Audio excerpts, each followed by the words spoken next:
Welcome back to another episode. I'm here to talk to you about my favorite game of all time, Phantasy Star 2. After the rousing success that was Phantasy Star 1, they got the band back together to make a killer app for the Genesis, Phantasy Star 2. Nah, I'm just fucking around. Here's the actual video.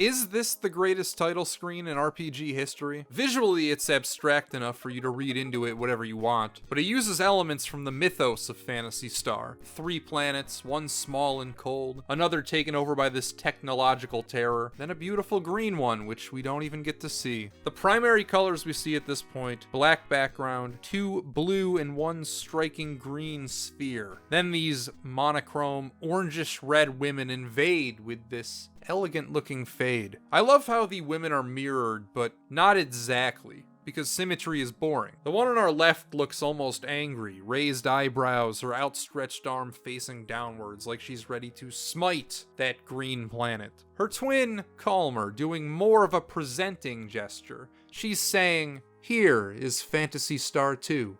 Then the gold, regal-looking text. We never see these women. Are they goddesses? Are they Mother Brain? Do they represent duality? How Mother Brain generously allowed for life to advance, for civilization to flourish on this desert rock. We have the Giver and the Destroyer, and they're the same person, mirrored, facing each other. All while the music shows off Phantasy Star 2's unique sound font. No other game sounds like Phantasy Star 2. This image, and it may sound hyperbolic or downright stupid for me to say, but this image, this title screen, is the greatest enduring legacy of Phantasy Star 2. It's art inspired by what this game got so right.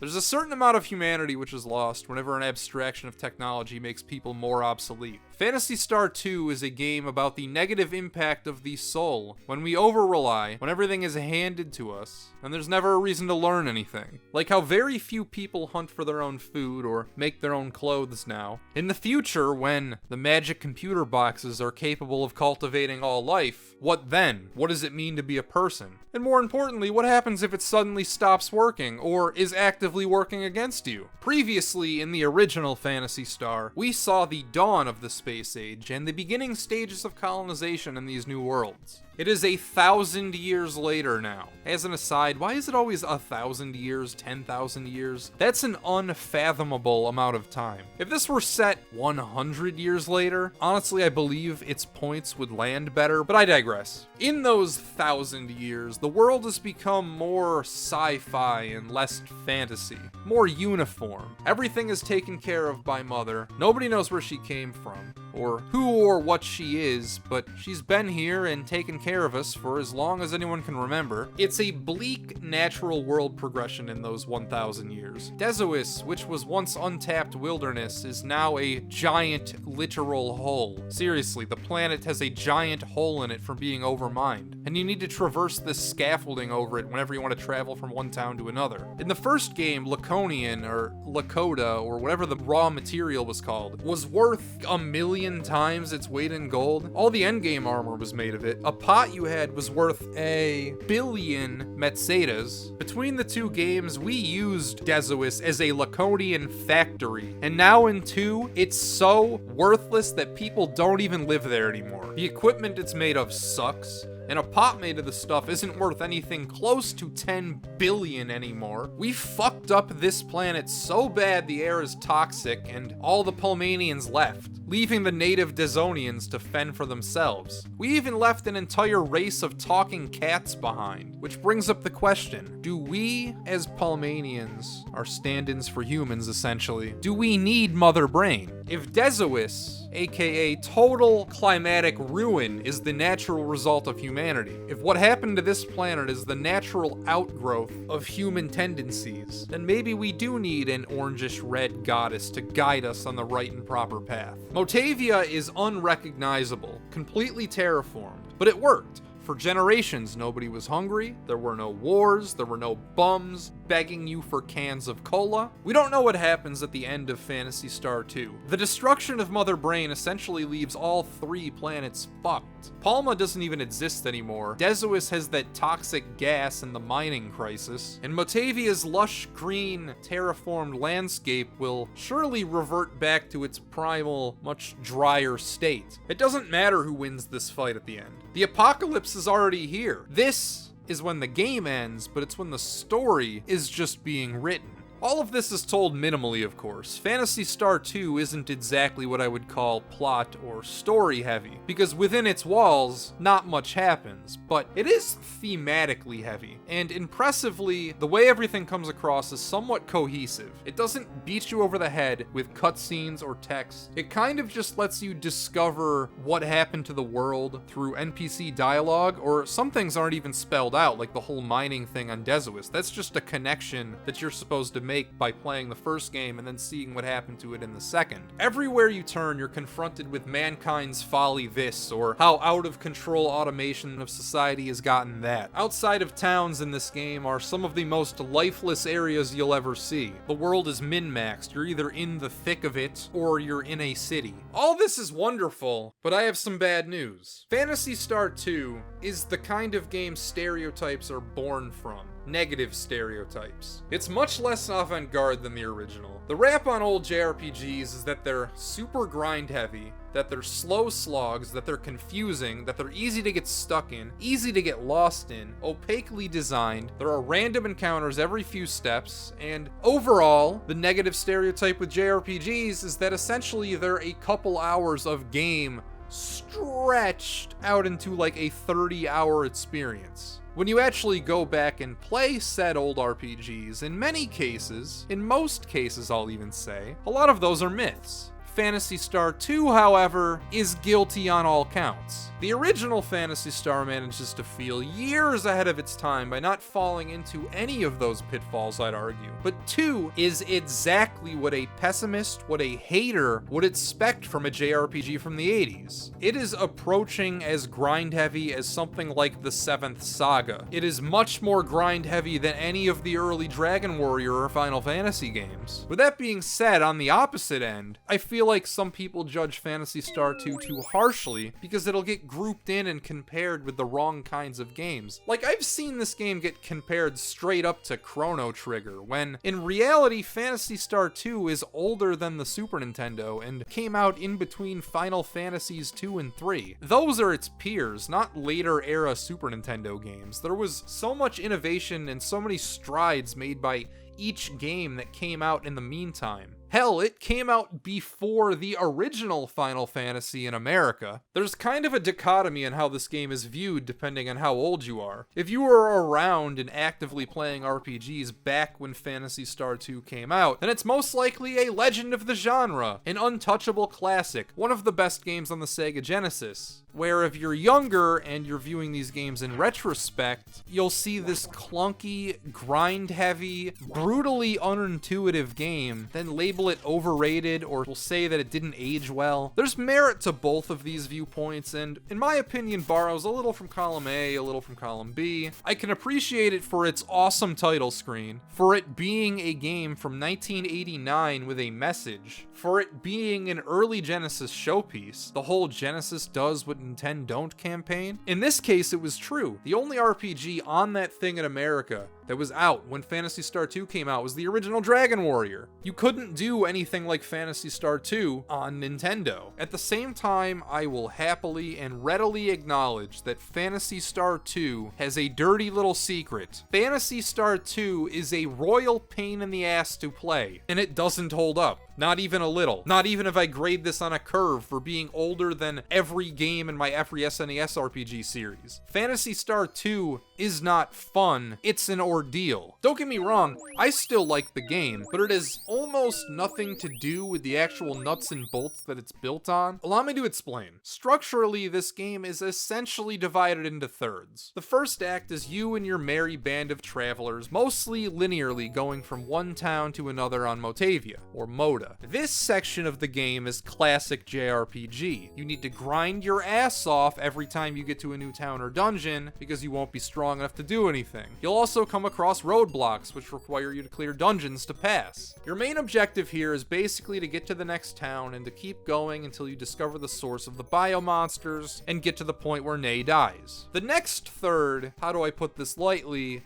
is fucking terrible and only exists to pad the game out. You spend the whole game up to this point exploring this planet, solving somewhat of a mystery, all culminating in the surprise death of a beloved character. You'll spend the last third exploring a whole other world, culminating with the excellent and frustrating fight against Dark Force and Mother Brain. But this middle third is about sliding key cards into dams. Retraversing a planet you've already explored, it's as if the game just halts. It's as if the story completely stops and waits for you while you do these menial tasks that really somebody else should be doing. If I'm rewriting Phantasy Star 2, I would have stuck all of the damn stuff right at the beginning. Use that as our call to action. The Ney first, biomonsters, and climate control stuff can all be there too, but these dams should have been what gets Rolf out of bed from that dream. So as you're going through Motavia the first time, you're also activating these dams. It would also give your quest a sense of urgency, because all you really get as motivation as it stands is go find out why there are so many monsters lately. Which would go on to become a huge trope, but I guess this game can get a pass on account of it being from 1989 and inventing the trope. The way new party members join is bizarre too. Instead of naturally joining when appropriate, like in most every other game, here, every time you make it to a new town, if you go back to your house, someone will knock on the door and ask to join your team. Who the fuck are these people? It's not like we ever learn anything about any of them. Yet, anyway. Wink, wink, wink, wink, wink. I could look past the awkward pacing, the odd way characters join, the grinding, how the middle third of the entire game is pointless roadblock quests. I could look past not knowing what any of the spells do because they have nondescript names, so you always need to have the manual next to you, or in my case, if you just have the box game with no manual, then constantly have a browser tab open with all the spells on it. I would be able to look past this and still call Phantasy Star 2 one of the greatest RPGs of the 80s, because its title screen and its theming are awesome and they're years ahead of their time. But this is the biggest but of all time. Phantasy Star 2's dungeons are the most malicious shit ever, to a comical degree, to the point where it's fun to imagine some sick fucko working at Sega with a sheet of graph paper, maniacally laughing as they're filling it out. For starters, no more first person, that's gone, bye-bye. And in its place is, for a lack of a better term, dumb nonsense.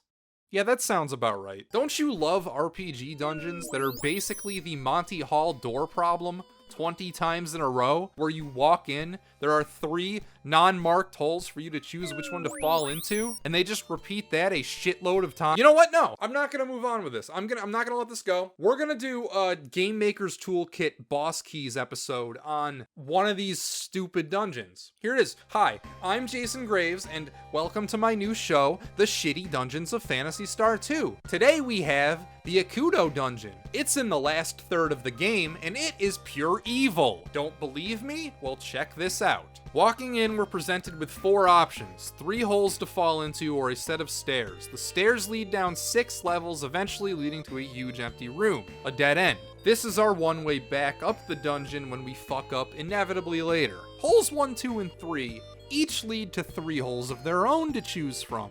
None of them overlap, so 2 layers deep, we're already essentially picking between 9 different options with no information.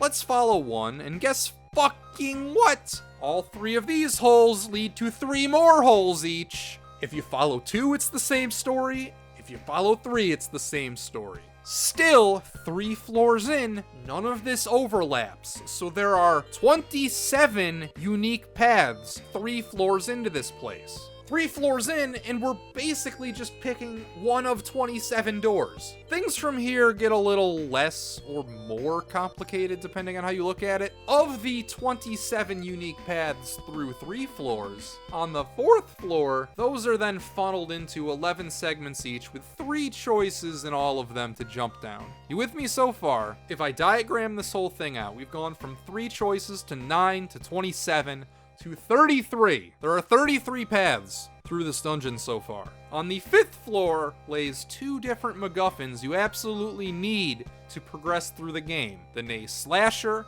and the Nay Shot.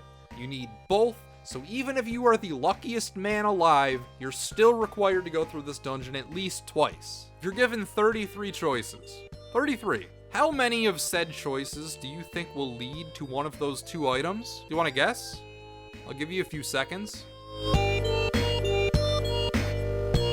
Okay, ready? 2 lead to the Nay Shot, which is more than I expected, honestly. And 1, I repeat, 1 in 33 paths lead to the fucking Nay Sword. 1 in 33! That's roughly 3%. They're asking you to jump down unmarked, random holes with a 3% chance of ending up where you need to go. Great idea for a dungeon. Just bravo. Whoever came up with this one. Great fucking design. You go through a whole late game dungeon with random encounters up the ass, walking, crawling slower than molasses because you move so damn slow in Phantasy Star 2, with only a 3% chance of actually getting to the end of the dungeon, actually going where you need to go. And it's not as if the dead ends cut off early. You still have to go through the rest of the area until you hit the bottom in that giant empty room. And when you inevitably fuck up, you need to climb the stairs all the way back up to the top, only to be gifted with another chance of just rolling the die again. Oh yeah, and 3% is less of a chance than rolling 1 on a 20-sided die, by the way. There is a damn good reason the American release came bundled with its own strategy guide. Oh, what's that? They purposefully didn't label where any of the holes lead in the fucking strategy guide? There's even a hint saying, quote,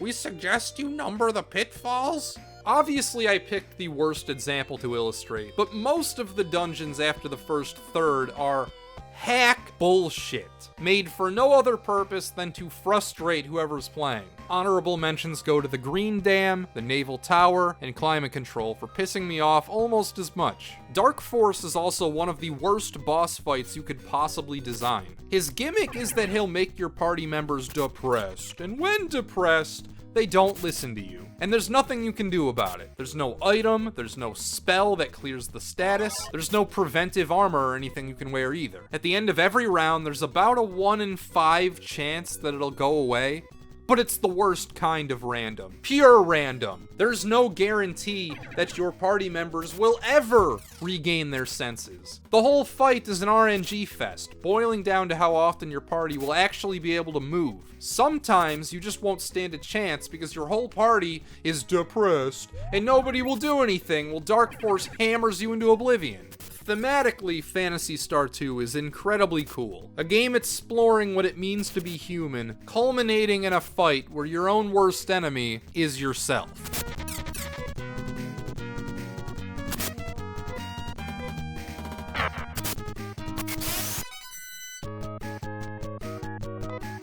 They saved the best for last, and I'll always respect a game which does that. And I'm not talking about Mother Brain, even though that is cool, with 4 arms like the goddesses on the title screen combined. Dark Force is a Phantasy Star 2 microcosm. Cool in concept, questionable in design. To conclude, Phantasy Star 2 is what you might call a flawed classic. It's frustrating, but it has a certain appeal. It was the first RPG many Americans ever played, but At the same time, it's not exactly beginner-friendly. I'll leave us by saying that it's more fun to remember, to reminisce about than it is to play. So that's all I got for Phantasy Star 2. Like this video and subscribe, because in 1 week's time, I will be back with... not this game. The Text Adventures is next. So, as always, shout out to the patrons, shout out to William Robert Lee. Never trust anyone who needs a haircut. Goodbye.